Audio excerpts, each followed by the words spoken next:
Hello students, welcome to XandY Learning.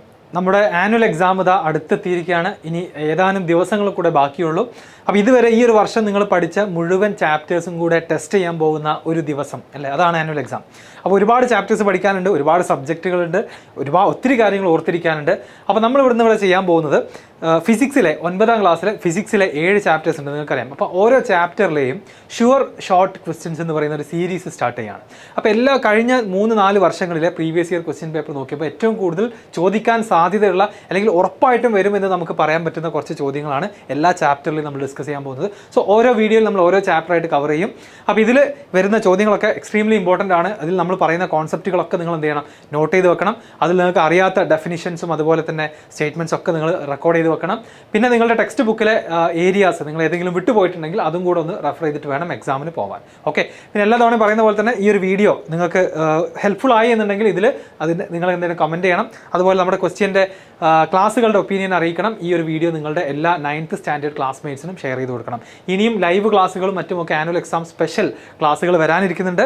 അതിന് മുൻപായിട്ട് നമ്മൾ സ്റ്റാർട്ട് ചെയ്തിട്ടുള്ള ഷുവർ ഷോർട്ട് സീരീസ് ആണിത്. അപ്പോൾ ഇത് നമ്മുടെ ആദ്യത്തെ ചാപ്റ്ററായിട്ടുള്ള പ്രഷർ ഇൻ ഫ്ലൂയിഡ്സ് എന്ന് പറയുന്ന ചാപ്റ്ററിൽ എന്ത് ഡിസ്കസ് ചെയ്യാം, ക്വസ്റ്റ്യൻസ് ഡിസ്കസ് ചെയ്യാം. അപ്പോൾ ഈ ഒരു ചാപ്റ്ററിൽ നമുക്കറിയാം, നമുക്ക് ബോയൻസിയെ പറ്റി പഠിക്കാനുണ്ട്, ആർക്കിമിഡീസ് പ്രിൻസിപ്പിൾ ഉണ്ട് അല്ലെ, കാപ്പിലറി റൈസും ഡിപ്രഷനും, പാസ്കൽസ് ലോ, അങ്ങനെ തുടങ്ങി ഫ്ലൂയിഡ്സിൻ്റെ ഒരുപാട് പ്രോപ്പർട്ടീസ് നമ്മളിവിടെ പഠിച്ചിട്ടുണ്ടായിരുന്നു. അതിലൊരു ക്വസ്റ്റ്യൻ നമുക്ക് നോക്കാം. Water is taken in one of the beakers and saline water is in the other as shown in figure. A and B are two objects of same weight and same volume. അപ്പോൾ നമ്മുടെ കയ്യിൽ 2 ഒബ്ജക്റ്റുകളുണ്ട്, എയും ബിയും. ഈ ഒബ്ജക്റ്റുകളുടെ പ്രത്യേകത എന്ന് പറയുന്നത് ഇവരെന്താണ്, same സൈസുള്ള, സെയിം വോള്യൂമുള്ള, സെയിം വെയിറ്റ് ഉള്ള ഒബ്ജക്റ്റുകളാണ്. സോ ക്വസ്റ്റ്യൻ ഇതാണ്, object in which beaker experiences more buoyancy. ആദ്യത്തെ ഏതാണ്, ഒരെണ്ണത്തിൽ വാട്ടർ ആണ് അല്ലേ. Water is taken in one of the beakers and saline water is taken in other beaker as shown in the figure A. അപ്പോൾ ആദ്യം പറയുന്നത് വാട്ടറിനെ പറ്റിയാണ്. അപ്പോൾ നമുക്ക് പറയാം, ഇതിലാണ് എന്ത്, വാട്ടർ ഉള്ളത്. സലൈൻ വാട്ടർ എന്ന് പറഞ്ഞാൽ നിങ്ങൾക്കറിയാലോ, സലൈൻ വാട്ടർ എന്ന് പറഞ്ഞാൽ സോൾട്ട് മിക്സ് ചെയ്തിട്ടുള്ള വാട്ടറാണ്, സോൾട്ട് ഡിസോൾവ് ചെയ്തിട്ടുള്ള വാട്ടറാണ്. അപ്പോൾ വാട്ടർ ഉണ്ട്, സലൈൻ വാട്ടർ ഉണ്ട്. ഏതാണ് ബോയൻസി കൂടുതൽ എക്സ്പീരിയൻസ് ചെയ്തത്? എന്തായിരുന്നു ബോയൻസി ഫോഴ്സ്? ഒരു ഫ്ലൂയിഡിൽ നമ്മളൊരു ഒബ്ജക്റ്റ് ഇമ്മേഴ്സ് ചെയ്യുന്ന സമയത്ത് അതിന് കിട്ടുന്ന മുകളിലേക്ക് അല്ലെ, അപ്വേർഡായിട്ട് കിട്ടുന്ന ആ ഫ്ലൂയിഡിൽ നിന്നുള്ള ഒരു ഫോഴ്സിൻ്റെ പേരാണ് ബോയൻസി ഫോഴ്സ് എന്നുള്ളത്. നമ്മളതിനെ അപ്ത്രസ്റ്റ് എന്നൊക്കെ വിളിക്കാറുണ്ട്. നോർമലി എല്ലാ ഒബ്ജക്റ്റുകളെയും നമ്മൾ എന്തുണ്ട്, ഗ്രാവിറ്റേഷണൽ ഫോഴ്സ് കാരണം ഒബ്ജക്റ്റുകൾക്കൊക്കെ താഴോട്ട് പോകാനുള്ളൊരു ടെൻഡൻസി ഉണ്ട്. അതിന് ഓപ്പോസിറ്റ് ഡയറക്ഷനിലാണ് എന്ത് ആക്ട് ചെയ്യുന്നത്, ബോയൻസി ഫോഴ്സ് ആക്ട് ചെയ്യുന്നത്. അപ്പോൾ ഇതിൽ ഒരെണ്ണം സിങ്ക് ചെയ്തിട്ടുണ്ട്, വേറൊരെണ്ണം ഫ്ലോട്ട് ചെയ്യാണ്. അപ്പോൾ ഓർമ്മയില്ല എങ്ങനെയായിരുന്നു അത്? അതായത് സിങ്ക് ചെയ്യുന്ന ഒബ്ജക്റ്റിൻ്റെ പ്രത്യേകത അവരുടെ ഗ്രാവിറ്റേഷണൽ ഫോഴ്സ് എന്താണ്, കൂടുതലാണ് ബോയൻസിയേക്കാൾ, അതുകൊണ്ടാണ് താഴേക്ക് പോയത്. ഇങ്ങനെ ഫ്ലോട്ട് ചെയ്യാനുള്ള കാരണം എന്താ, ബോയൻസി ഫോഴ്സ് കൂടുതലായതുകൊണ്ടാണ് അത് ഫ്ലോട്ട് ചെയ്യാനുള്ള കാരണം. അപ്പോൾ നമുക്കിതിൻ്റെ കൂടെ തന്നെ എഴുതാം. ഫസ്റ്റ് വണ്ണിൽ നമുക്ക് ഏത് ഫോഴ്സ് കൂടുതലാണെന്ന് പറയാം, ഗ്രാവിറ്റേഷണൽ ഫോഴ്സ് ബോയൻസി ഫോഴ്സിനേക്കാൾ കൂടുതലാണ്. രണ്ടാമത്തെ ചിത്രത്തിൽ നമുക്ക് എന്ത് പറയാം, ബോയൻസി ഫോഴ്സ് ഗ്രാവിറ്റേഷണൽ ഫോഴ്സിനേക്കാൾ കൂടുതലാണെന്ന് ഈസി ആയിട്ട് പറയാൻ പറ്റും. അണ്ടർസ്റ്റുഡ്? രണ്ടും ഒരേ വോള്യമുള്ള ഒരേ വെയിറ്റ് ഉള്ള ഒബ്ജക്റ്റുകളാണ്. അതിനർത്ഥം ഗ്രാവിറ്റേഷണൽ ഫോഴ്സ് രണ്ടാക്കും സെയിം ആണ്. സോ നമുക്ക് ഉറപ്പിച്ച് പറയാൻ പറ്റും, ഇതിൽ ഏറ്റവും കൂടുതൽ ബോയൻസി എക്സ്പീരിയൻസ് ചെയ്യുന്നത് ആരായിരിക്കും, ബി എന്ന് പറയുന്ന ഒബ്ജക്റ്റ് ആയിരിക്കും. So the object in which beaker experiences more buoyancy എന്ന് ചോദിച്ചു കഴിഞ്ഞാൽ ആൻസർ ഫിഗർ 2-ലുള്ള ഒബ്ജക്റ്റിനാണ് കൂടുതൽ ബോയൻസി എക്സ്പീരിയൻസ് ചെയ്യുക. ഇനി രണ്ടാമത്തെ ചോദ്യം വളരെ ഇൻട്രസ്റ്റിംഗ് ആണ്, നിങ്ങൾ ആലോചിച്ച് നോക്കുക. A ship enters from a sea to fresh water ലേക്ക്. ഇതുപോലെ തന്നെ ഉപ്പുള്ള വെള്ളം, അതേപോലെ തന്നെ നല്ല വെള്ളം, അതുപോലെ ഫ്രഷ് വാട്ടർ ലേക്കിലേക്ക് കടലിൽ നിന്ന് എന്ത് ചെയ്യാണ്, ഒരു കപ്പൽ വരികയാണ്. Will it sink more or rise up എന്നാണ് ചോദ്യം. അപ്പോൾ എന്താണ് സംഭവിക്കുക, സീയിൽ നിന്ന് ഫ്രഷ് വാട്ടർ ലേക്കിലേക്ക് വരുമ്പോൾ എന്ത് വ്യത്യാസമാണ് ഉണ്ടായിരിക്കുക? നമുക്ക് ആലോചിച്ചത് അറിയാം, ഡെൻസിറ്റിയിലാണ് ഏറ്റവും വലിയ വ്യത്യാസം വരാൻ പോകുന്നത്. സോൾട്ട് കണ്ടന്റ് ഉള്ള വാട്ടറിന് എന്ത് കൂടുതലായിരിക്കും, ഡെൻസിറ്റി കൂടുതലായിരിക്കും.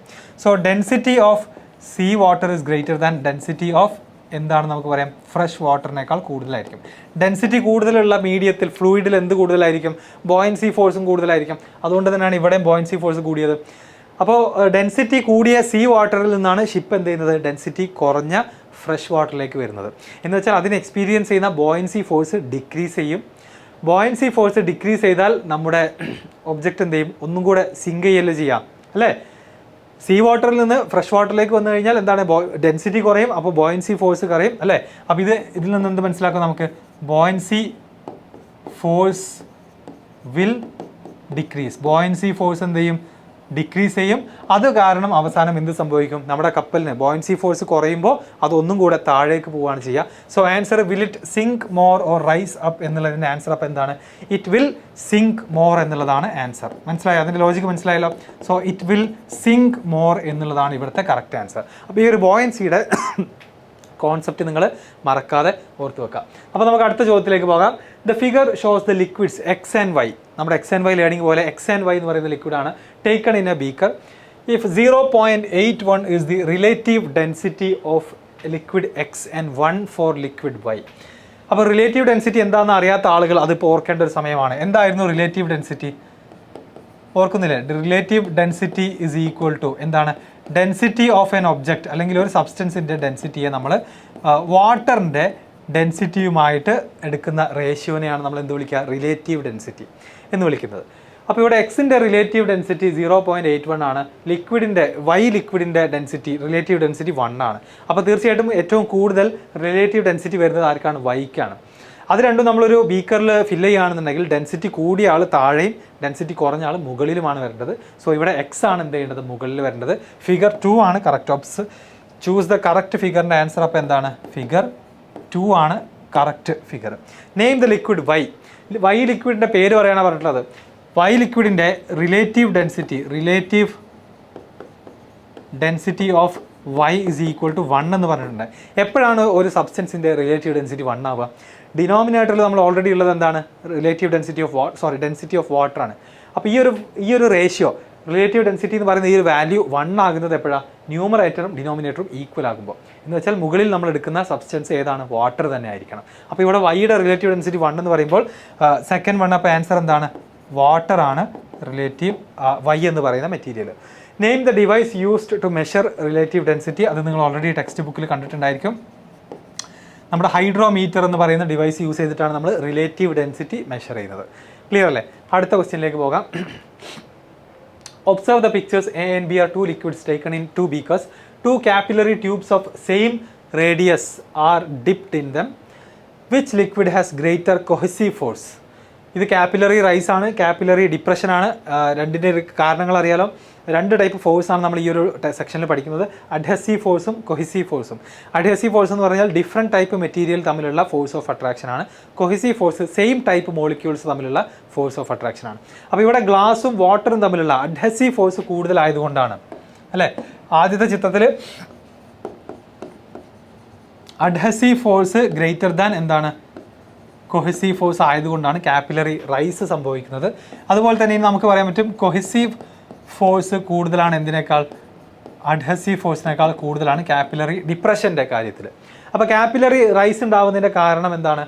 അഡ്ഹസീവ് ഫോഴ്സ് കൂടുതലാണ്. So which liquid has greater cohesive force? Cohesive force കൂടുതൽ ആർക്കാണ്? അപ്പം ലിക്വിഡ് ബിക്കാണ്. ഓക്കെ, ലിക്വിഡ് ബിക്കാണ് കൊഹസീവ് ഫോഴ്സ് കൂടുതൽ. അതുകൊണ്ടാണ് അവിടെ കാപ്പിലറി എന്തുണ്ടായിട്ടുള്ളത്? ഡിപ്രഷൻ ഉണ്ടായിട്ടുള്ളത്. What is meant by cohesion and adhesion എന്നുള്ളതിൻ്റെ ആൻസർ ഞാൻ ഓൾറെഡി പറഞ്ഞു. കൊഹിഷൻ എന്ന് പറയുന്നത് എന്താണ്? Force of attraction between same type of molecules. Adhesion is the force of attraction between different type of molecules. What is the relation between diameter of the tube and capillary rise? അത് നമ്മുടെ text ബുക്കിൽ വൃത്തിയായിട്ട് പറയുന്നുണ്ട്. So എന്താണ് അതിൻ്റെ answer? എന്താ ഓർമ്മയില്ലേ? When diameter, ഇതിൻ്റെ ഡയമീറ്റർ ഇൻക്രീസ് ചെയ്യുന്ന സമയത്ത്, ഡയമീറ്റർ നമ്മൾ ഇൻക്രീസ് ചെയ്യുകയാണെന്നുണ്ടെങ്കിൽ അതിൻ്റെ തിക്നെസ് വലുതാക്കുകയാണെന്നുണ്ടെങ്കിൽ കാപ്പിലറി റൈസിന് എന്താ സംഭവിക്കുക? കാപ്പിലറി റൈസ് നേരെ ഇൻവേഴ്സ് റിലേഷനാണ്. കാപ്പിലറി റൈസ് ഡിക്രീസ് ചെയ്യുകയാണ് ചെയ്യുക. ഓപ്പോസിറ്റ് റിലേഷനാണ് ഇവർ തമ്മിലുള്ളത്. അപ്പോൾ ഡയമീറ്റർ ഇൻക്രീസ് ചെയ്യുമ്പോൾ കാപ്പിലറി റൈസ് എന്ത് ചെയ്യും? ഡിക്രീസ് ചെയ്യും എന്നുള്ള കാര്യം ഓർത്ത് വെക്കാം.